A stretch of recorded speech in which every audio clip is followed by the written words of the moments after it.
Benefit number 2 is even more powerful than just solving problems. But let's start with the first benefit.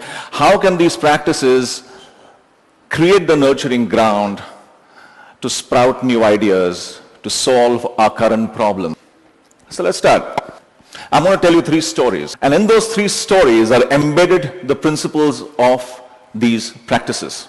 What principles did you discover in all the 3 success stories?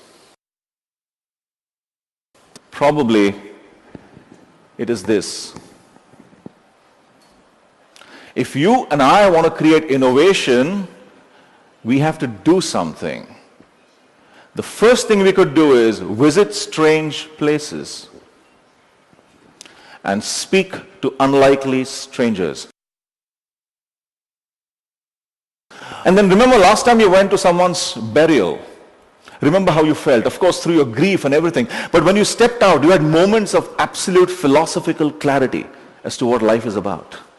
What is really important and what is not. Raise your hand if any one of you had at least one such experience.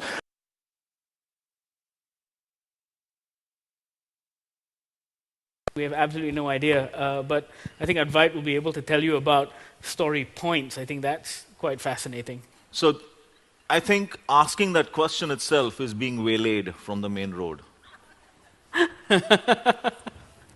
Then storytelling becomes another tactic. Storytelling is not a tactic. Storytelling is an expression. What I remind myself, Advait, is the moment you turn storytelling into another of those to-do things, it's game's up. Because since yesterday we've been saying that our audience is incredibly sensitive to when something is a tactic. A tactic is always advertising or selling. Neither of that's going to work. Authenticity comes through, and it's a frightening place.